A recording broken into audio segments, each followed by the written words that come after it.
Good morning, everyone. Thank you so much for joining us. We are proud to present our first speaker of the day, Julius Sacramento with Amazon Web Services. Please give him a warm welcome.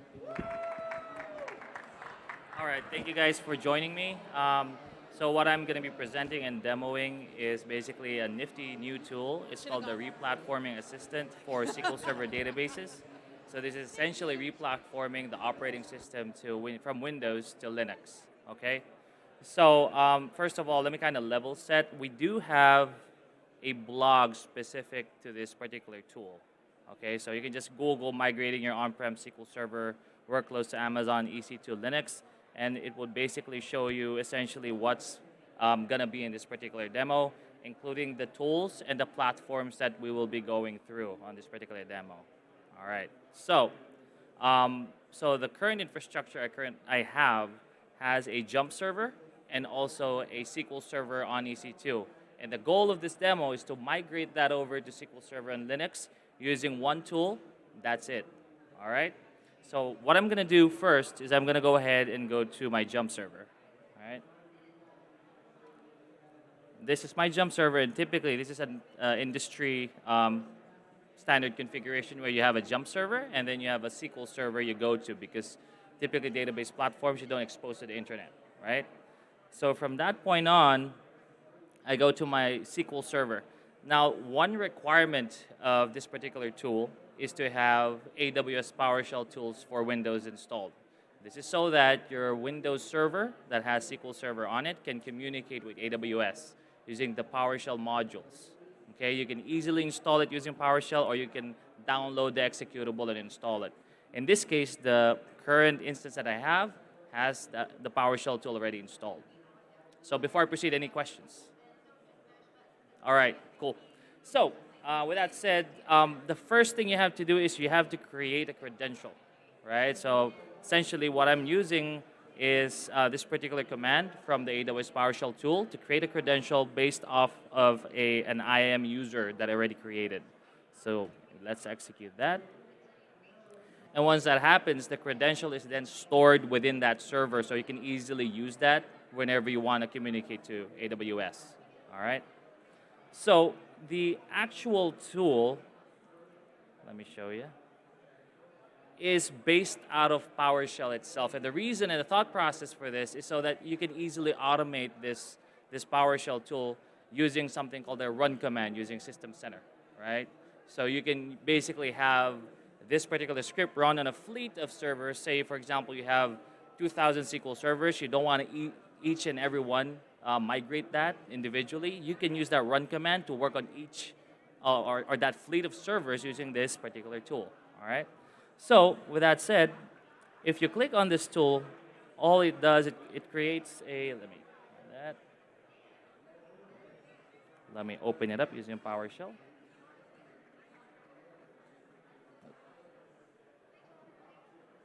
right.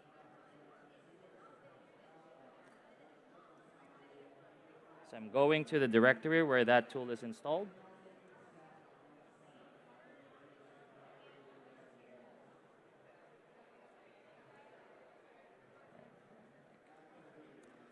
So when you execute that PowerShell script by itself, you actually will get a Windows form that you can easily fill out with your SQL Server detail. All right. So this is very intuitive. If you want to just start testing it out, all you need to do is you want to basically put your SQL Server instance name here and the user. So in this case, this server has that database engine local to it. All right, let me put my credential.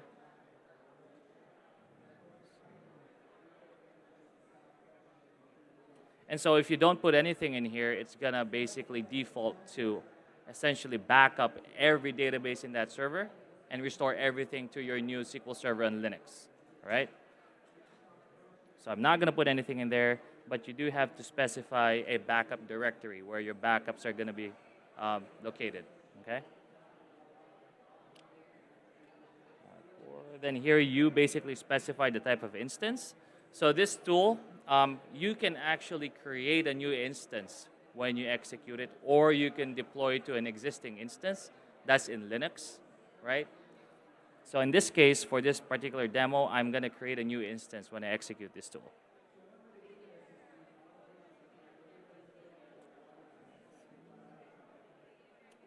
Then all you need to do is specify the parameters that you're going to be using for this tool to execute on. So this can be really granular. In this case, I already know which subnet I'm going to position the new instance on. And I also have a key pair. So you have to have a key pair already created for this. Okay.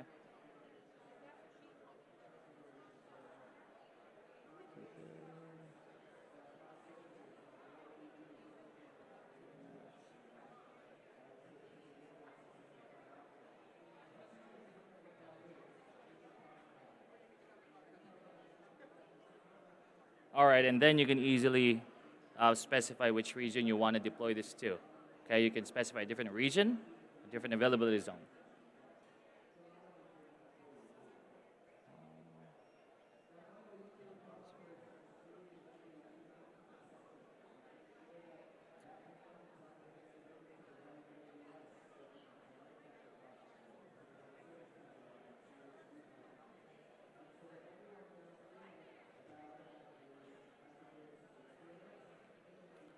All right, now while this is running, any questions so far? So remember, all of this is based out of PowerShell, and there's just forms running in front of it, right? So while it's doing its thing, you can see from behind the scenes PowerShell working against AWS. Now it takes a couple of minutes to basically execute because it's deploying instances. Right now it's deploying this particular instance, which is a Linux instance that will be running SQL Server on top of it. Specifically, it's going to be SQL Server 2017, right, on Ubuntu. Okay.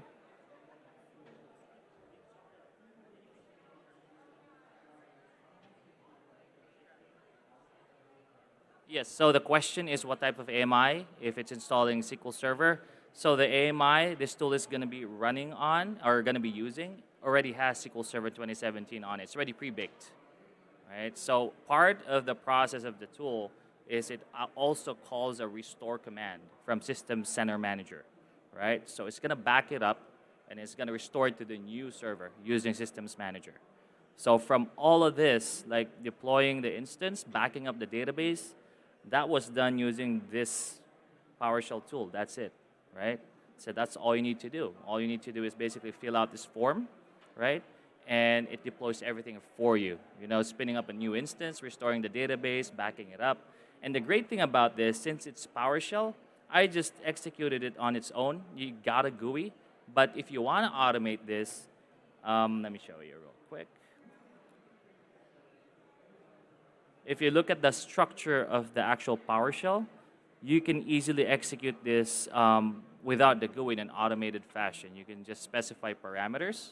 So for example, you have a fleet of SQL Server in Windows, like say 500 of them, use a run command and parameterize that this particular tool. It doesn't have to go through GUI. It just executes it on each of those SQL Server, and you will have a new instance for each of one of those created. Okay. No, for this particular tool, it's just a standalone, but you can build that after the fact. So you have to build your pacemaker cluster, right, and always on, or like failover cluster instances, whatever you want to do in Linux. So, any questions so far? No? All right. All right. So this takes a couple of minutes to basically deploy. But what it's doing is once the Linux instance has been deployed, it's then going to run a restore command to that SQL Server. Now what's going to happen is the SA user will have a random password, which you have to configure once it's up and running, or else you can't get to that SQL Server. Okay? And that's what we're going to be reconfiguring.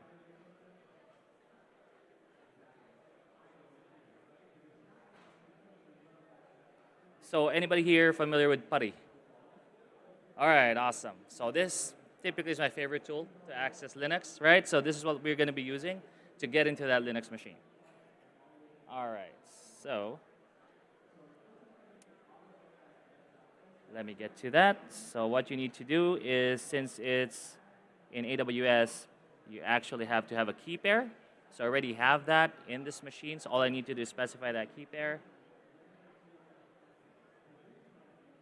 There you go. And all you need to do is get that IP address of the new instance, which is this IP address. So typically, you also want to make sure your security group is properly set up, right? So any new instance that's been deployed using this tool will be on the default security group, right? So you can set it up. So you can set up the default, configure it, or use a total different security group. All right. So once you get into it, you just need to use Ubuntu, which has sudo permissions. And since you're actually specifying a key pair, you don't have to use a password, okay? So in this case, we are now in the Linux machine, right? It's deployed. Now, one way to basically see if the SQL Server is running is to use a psef command.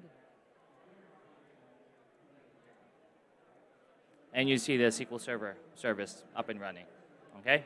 So with how SQL Server is deployed in Linux, it kind of works differently. A lot of the configurations are done using command line. So I know as SQL Server DBAs, we're kind of used to the GUI. So using SQL Server in Linux, there's kind of a learning curve. But once you get acclimated to that platform, it's actually really fast and really simple, right? So,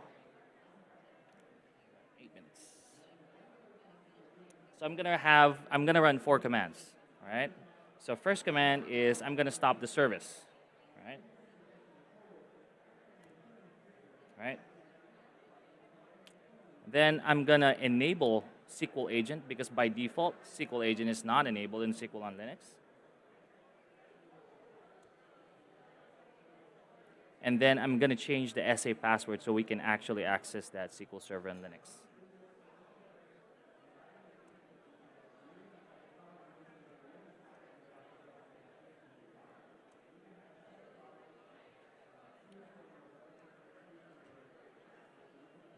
All right, and last command would be to start the service.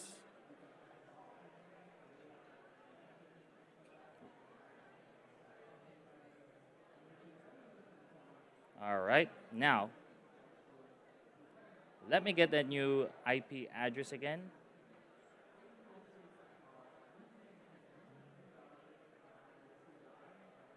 And from our jump server, we will access that new instance.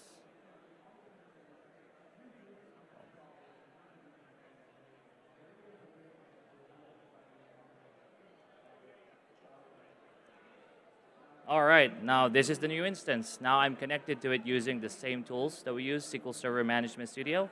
And now you have basically your instance up and running. Any questions so far?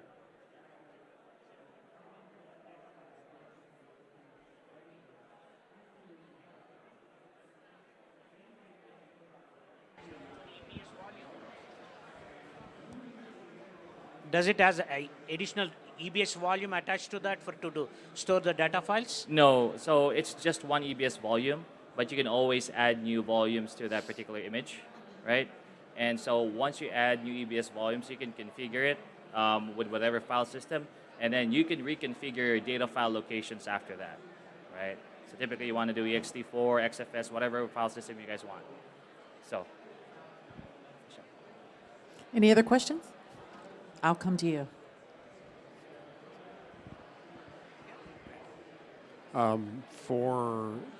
If you're looking at SSMS, the event viewer, what are you looking at with Linux if it's not the Windows event viewer? Can you repeat the question, please? What are you looking at in SSMS in an event viewer on a Linux-based SQL Server? The same logs will be essentially available as far as database logs are concerned, but the system logs are different because when you're looking at the OS on Linux, kind of functions totally different, right? So for example, you have Task Manager in Windows, you can easily see the services, what's consuming your resources. In Linux, you have a lot of different tools that you have to get kind of accustomed to, like PS, like top, htop, et cetera, et cetera. But there are third-party tools to make your life kind of easier, like Nagios, Grafana, Datadog, et cetera. But the actual third-party tools that used to work with SQL Server, specific to SQL Server engine, to look at the highest queries, like Idera, will work similar, right? It's still the same SQL Server engine, right? The only difference is the operating system, right? So the performance counters that you're used to in Windows, it's not going to work in Linux. You kind of have to. Any other questions? Oh, 1 second. What is the reason to send it to Linux, running on Linux operating system here? Am I going to cost savings? Well, that's one. Of course, that's one main reason. But in a nutshell, SQL Server licensing is, of course, far more expensive than Windows. But you are going to be saving a lot of licensing costs with Windows, especially if you're going to be running always on in clustering. You need Data Center Edition, right? In Linux, you don't really need anything. You just need to install Pacemaker, and you need to configure it with always on. Now, as far as AD integration, there's a bit of configuration that you have to do, but all of that is totally feasible and possible, right? So the H8 configuration that I recommend, even in Linux, is always on. Okay, and one good thing in Linux is, as far as the failover clustering is concerned, you can easily accomplish that using NFS.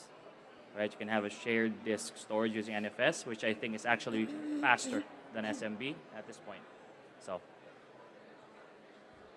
Any other questions?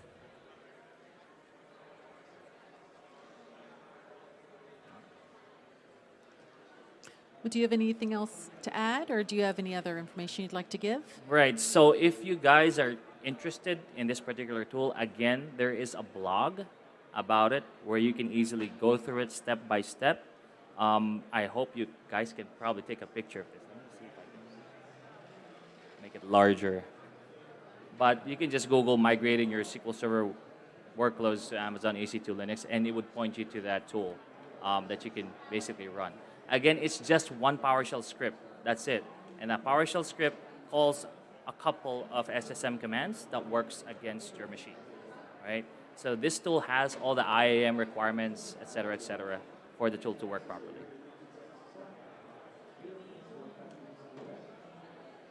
Any other questions? Well, thank you so much. Thank you, ladies and gentlemen, for joining us. Thank you again for coming.